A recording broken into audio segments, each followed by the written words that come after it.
The train was quiet in that early morning way, when the world has not fully awakened and everything feels softer. Sandra Bullock sat by the window watching small towns, empty fields, and blurred trees pass by like memories rushing past her. There was something heavy in her eyes, a silence that felt full of thoughts she didn't want to say out loud. The sky outside was gray, and it matched the way her heart felt. Keanu Reeves sat beside her, close but not too close. He could sense the sadness she was carrying, the kind that does not announce itself with tears or words. It lives quietly, inside the spaces between breaths. He didn't speak yet. He respected silence. He understood it. Sometimes silence is where the heart speaks the loudest. The train moved steadily, rocking ever so gently, and the world outside continued to blur. Sandra rested her forehead lightly against the cold window. She sighed. Not loud, but deep. The sound of a soul tired from holding something alone for too long. Keanu finally spoke, his voice soft, like someone trying not to disturb the air. "Long night?" he asked. Sandra gave a small smile, but it didn't reach her eyes. "Long year," she whispered. Keanu nodded. He didn't push. He never pushed. The conductor walked down the aisle, and people were quietly sipping their coffees, reading newspapers, listening to music. But Sandra felt distant from everything, like she was in the seat, but her heart was somewhere far away. Keanu noticed her fingers trembling slightly. He noticed how she kept looking out the window like she was trying to escape something inside her. "Do you want to talk about it?" he asked gently. Sandra hesitated. She swallowed. Her voice came out small. "I lost something," she said. "Or maybe, I lost someone. I don't even know how to explain it." Her eyes glistened, but she did not let the tears fall. She kept them, controlled, held like the world expected her to. Keanu turned slightly toward her, not to crowd her, but to let her know she was not alone. "I've lost people too," he said. "People I loved, people I needed. And it took me years to understand something important." Sandra turned her head, her eyes meeting his. Her voice was barely above a whisper. "What did you understand?" Keanu breathed slowly before he answered. There was depth in his silence. There was history. "That grief is not a sign of weakness," he said. "It means love was real, and real love leaves marks. Beautiful ones, painful ones. Love stays. Even when people go." Sandra's breath caught, and she blinked hard. She had been trying so hard to be strong, to not feel, to keep moving, to pretend she was fine. "But it hurts," she said. Her voice cracked. "It hurts all the time." Keanu nodded, his expression full of the quiet empathy of someone who has lived through darkness and learned how to keep walking anyway. "Pain shows us where the love was," he said. "And if something hurt this much, it means that love was extraordinary." Sandra looked down. Her hands trembled. She tried to steady them. The train passed over a bridge, and the sun finally broke through the clouds, just enough to cast a soft golden reflection across her face. Keanu looked out the window now, and his voice came out low, steady, warm. "You're not broken," he said. "You're just human, and being human means we love deeply. And sometimes we lose deeply, too. But neither of those things is something to hide." A tear escaped Sandra's eye. She did not wipe it. She let it fall. "How did you keep going?" she asked. Keanu turned to her fully this time. "Because someone once told me that healing is not about forgetting," he said. "It's about learning to live with love that has changed shape." Sandra breathed in slowly, and for the first time in months. She did not run from the ache inside her. She let herself feel it, deeply. And then Keanu said something that changed everything. The moment hung in the air like a quiet echo. Sandra stared at Keanu, waiting for the words he had not yet spoken. The train rattled softly on the tracks, and the world outside kept passing by. But inside that carriage, time slowed. Keanu finally continued, his voice warm but steady. "Someone once told me," he said, "that when the heart breaks, it doesn't shatter, it expands. It makes more room for love, not less." Sandra blinked slowly. The sentence settled deep inside her, heavier than any truth she had heard in months. "Expand," she repeated softly. It doesn't feel like that. It feels like something has been taken away. Keanu nodded, his gaze gentle. I know. It feels like an empty space, like silence. But sometimes that space is just the heart-making room, not for replacing someone, but for growing from what they gave us. Sandra looked back out the window. The sky was clearing now, the clouds drifting apart. The light had softened into something almost gentle. I didn't want to forget, she said quietly. I just didn't know how to keep living with the memory. Keanu leaned back in his seat, resting his hands loosely in his lap. You don't have to forget, he said. The world tells us to move on, but maybe the truth is we just move forward, with them, not without them. That was when her voice finally broke. I miss them so much, she whispered. Her hands came up to her face, hiding nothing anymore. Pain, love, memory, all of it finally allowed to breathe. Keanu did not tell her to stop crying. He did not tell her to be strong. He simply sat beside her, present, steady, open. Sometimes the greatest kindness is to let someone break without turning away. The train slowed as it approached a small station. Not their stop, just a quiet pause along the way. A mother and child boarded. The child held a small blue balloon, and as the doors closed, he accidentally let go. The balloon floated upward but got trapped against the train ceiling. The boy began to cry, believing it lost.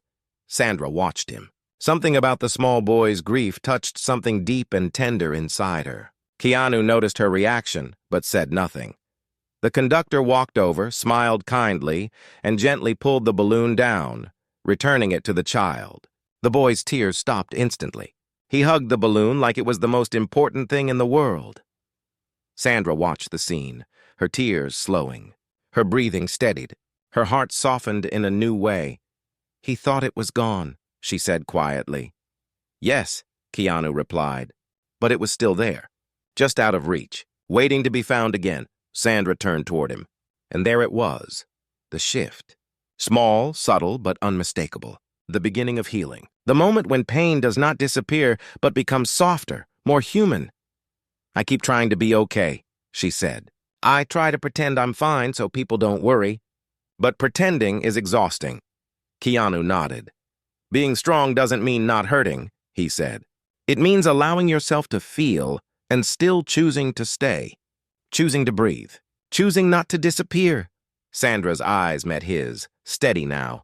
You think I can do that? She asked. Keanu smiled softly, the kind of smile that holds belief, not pity. I think you already are, he said. The train continued forward through a long stretch of open land where the horizon seemed endless. There was space now, inside and outside. But what neither of them realized was that someone on the train had been listening, someone who recognized Keanu, someone who would soon approach them and change the course of this journey. The train kept moving through open land, and a soft golden light filled the carriage. Sandra finally seemed to exhale in a way she hadn't in months. Not the kind of breath that keeps you alive, the kind that lets you live. Keanu watched her quietly. He knew that kind of breath. He knew what it meant to survive grief instead of drowning in it. He had learned the hard way. Sandra wiped her face gently with her sleeve and gave a small, almost shy smile. Thank you, she whispered. Keanu just nodded. Always. But the moment did not stay quiet for long. A young man, maybe around 20, who had been sitting a few seats away, stood slowly and approached them. His steps were hesitant, respectful.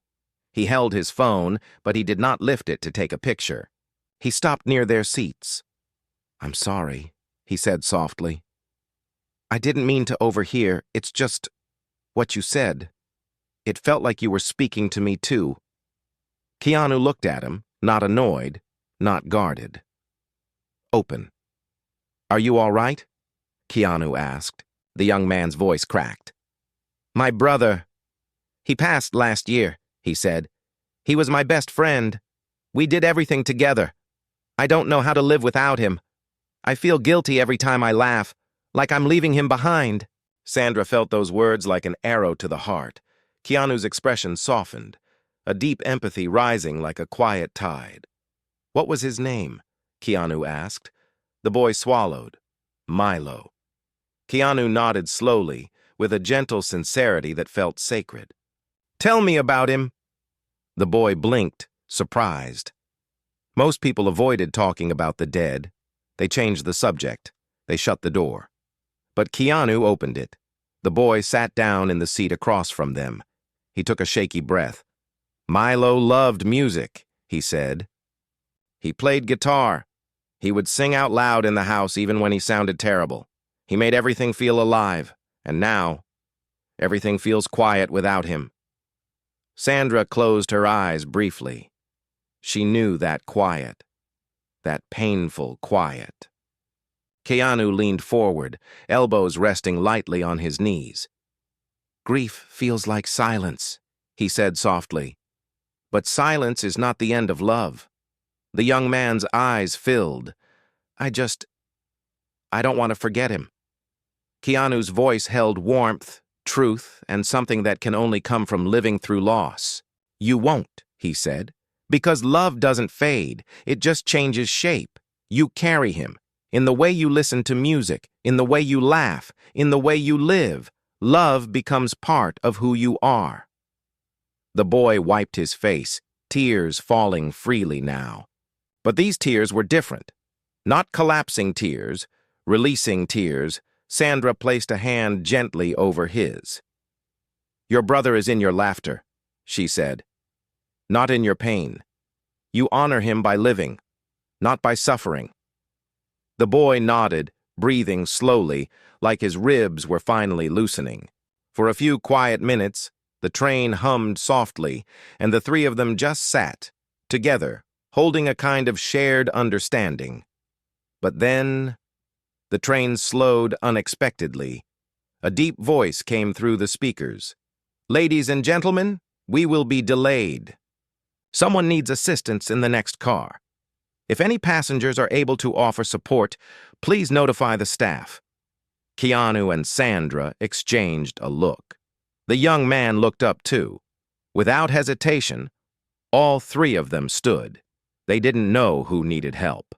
They only knew that someone did, and sometimes that is enough. They began walking toward the next car, unaware that what they were about to face would test everything they just said. They walked through the narrow aisle toward the next train car, footsteps quiet but purposeful. The young man stayed close, his expression still tender from the conversation, but now focused. Sandra felt something shift inside her. When pain becomes empathy, it turns into strength. Keanu sensed it too. It was in the way she moved now. The sliding door opened with a soft hiss. The next car was tense. Passengers sat with worried expressions, whispering. Some stood and moved out of the way. The atmosphere was heavy, like the air itself was waiting for something. In the center of the car, a woman sat hunched over in her seat, one hand gripping the edge of the table tightly, the other clutched over her chest. Her breathing was uneven, shallow, and strained. Next to her, a teenage girl, maybe 14, looked terrified, her hands shaking as she tried to hold her mother upright. "Mom, please," the girl whispered. "Stay with me, please." The girl's voice cracked in a way that shattered the silence. Sandra's heart tightened. Without thinking, she moved toward them. Keanu placed a gentle hand on the girl's shoulder. "We're here," he said softly. "You are not alone." The girl looked up, eyes red, fear pouring out of them. "She has a heart condition," she said. "The medicine is in her bag, but I can't get it open. It's stuck. I tried." Her voice broke. The young man, the one who had spoken of his brother, once stepped forward. His hands, though still trembling, moved with purpose now. He worked the zipper with steady focus, his breath controlled, just like Keanu had shown him earlier. Within moments, he opened the bag and handed the medication to Sandra. Sandra knelt in front of the woman, her voice calm, grounded. "You're safe," she said softly. "Your daughter is right here. We're all here with you. Breathe slow. We'll help you." Keanu gently lifted the woman's other hand and held it between his palms, steady warmth grounding her panic.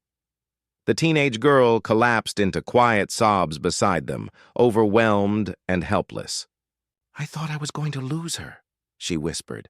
Keanu turned to her, his voice low but strong.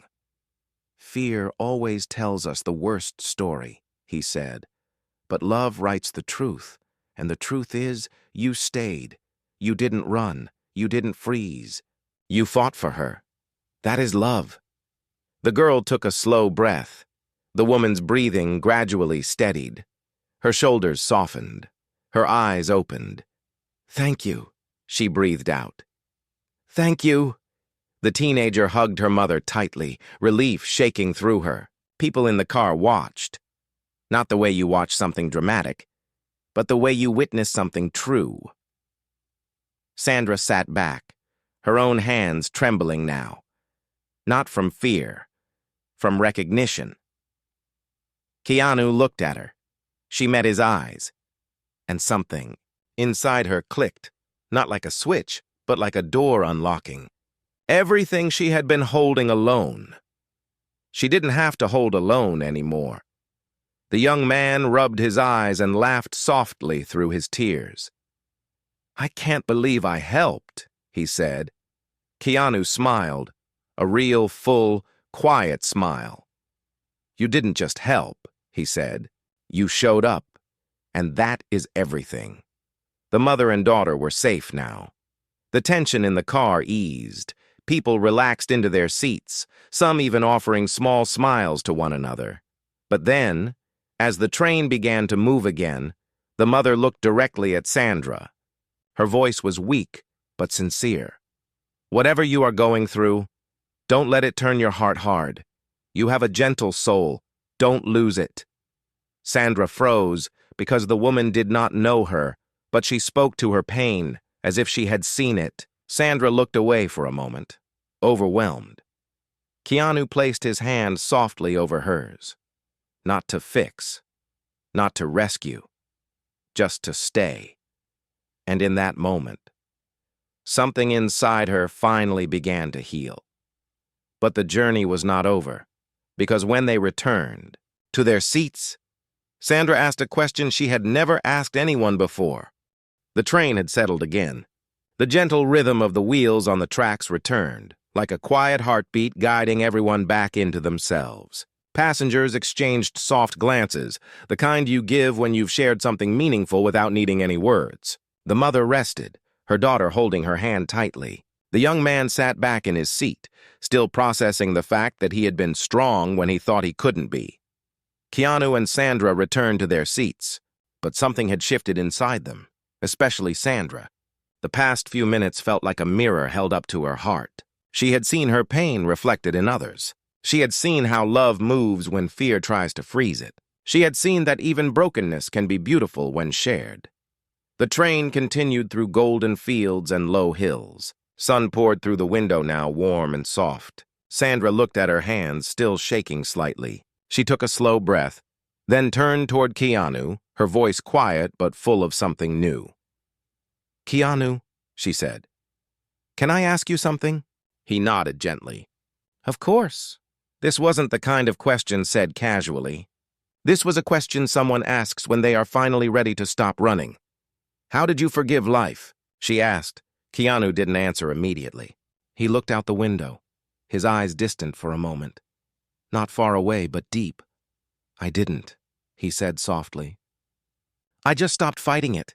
Sandra's eyebrows pulled together. "What do you mean?" Keanu spoke slowly, carefully, as if placing each word on a scale. "For a long time, I kept asking why things happened, why people left, why love ended, why pain had to exist. I thought I had to understand it to survive it." He exhaled, long and steady. "But then I realized life doesn't owe us explanations. It only offers moments. Some of those moments are beautiful. Some hurt, some heal, some break. And if we spend our whole lives trying to understand the painful moments, we miss the beautiful ones." Sandra's eyes softened. "So you just accept it?" she asked. Keanu shook his head gently. "Accepting isn't giving up," he said. It's choosing to carry what happened with grace, instead of letting it crush you. Sandra looked down at her hands again. Her voice trembled. I'm scared of letting go, she whispered. Keanu nodded. I know. Letting go feels like losing the last piece of the person we loved. But holding on to the pain doesn't keep them alive. Love does, Sandra's breath caught. Her heart felt like it was unfolding. She pressed her palm to her chest. It just hurts so much, she said softly. Keanu reached out and placed his hand gently over hers. No rush, no force, just presence.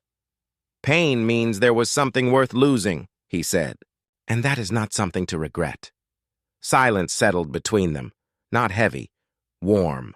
The young man sitting across from them again wiped his face and smiled a little. You talk like someone who's been through a lot, he said. Keanu gave a quiet, humble half-smile. I have, he replied, but so has everyone. We just don't always talk about it. The train curved along a bend in the tracks, revealing a wide lake outside the window.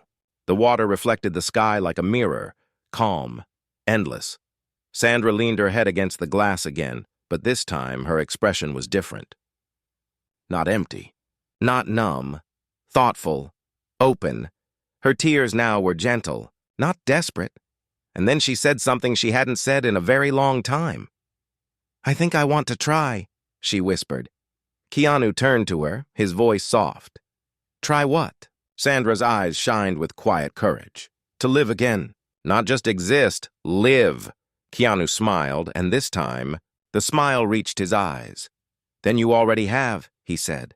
The train rolled forward, sun filling the car with golden light. But something was waiting at their destination, something neither of them expected. The train began to slow as it approached the final station. The sunlight stretched long across the windows, warm and gentle, as if the day itself understood something important had happened inside that carriage. People gathered their bags, adjusted their coats, and prepared to step back into their lives. But Keanu and Sandra did not rush. They stayed still, breathing in the quiet moment that felt like the calm after a long storm. Sandra kept her hand over her heart. She could feel something new there. Not the disappearance of her pain, but the soft and steady presence of hope. She was not healed, not yet, but she had begun. Thank you, she said quietly to Keanu, her voice steady now, for staying, for listening, for not trying to fix me. Keanu smiled softly. We are not meant to fix each other, he said, just to walk with each other. For as long as life allows, the train came to a gentle stop. The doors opened. Passengers began stepping off one by one. The young man with trembling hands paused beside them. He looked different now. Not heavier, not broken. Softer, steadier. Like someone who had faced his pain and survived it. Thank you, he said to both of them. I think I can start living again, too. Keanu placed a hand on his shoulder. Your brother would be proud, Keanu said. The young man swallowed and nodded. For the first time, his smile reached his eyes. Then he stepped off the train, disappearing into the crowd, but no longer lost. The mother and daughter passed next. The girl stopped and hugged Sandra suddenly, surprising her. Thank you, the girl whispered. Sandra hugged back, tears rising again, but not the same kind of tears as before. These were warm, full, alive. You are strong, Sandra whispered. Stronger than you know, the girl smiled and rejoined her mother. Soon the train car was empty. Except for Sandra and Keanu, they stood slowly, gathering their things, but when they stepped onto the platform, something unexpected happened. A photographer stood waiting near the exit. Not paparazzi, not press, just a quiet man with a worn camera hanging around his neck. The kind used for memories, not stories. He approached them gently. I'm sorry, he said. I don't want to intrude. I just want to tell you something. Keanu and Sandra paused. The photographer took a slow breath. Years ago, he said, I was in a very dark place. I didn't think I would survive. One night, I read an interview where you, Keanu, talked about grief, about losing people you love, about how love doesn't disappear. It saved me. It reminded me to keep breathing. I just wanted to say, "Thank you." Keanu's face softened. There was no surprise, no embarrassment, just understanding. The quiet kind. "I'm glad you stayed," Keanu said simply. The man nodded, eyes wet but grateful. He did not ask for a photo. He did not ask for anything at all. He simply showed gratitude, human to human. When he walked away, Sandra felt something inside her settle. "You've changed more lives than you know," she said to Keanu. Keanu shook his head gently. "We all change each other," he said. "Every person on that train changed us today." They walked together toward the exit doors. The world outside was busy, loud, full of movement and noise. But inside Sandra's chest, there was quiet. Soft quiet. Healing quiet? She took a deep breath, and for the first time in a long time, it didn't hurt to breathe. Keanu looked at her, his voice warm. "Ready?" he asked. Sandra nodded. "Yes," she said. "I am." They stepped out into the sunlight, and the journey continued.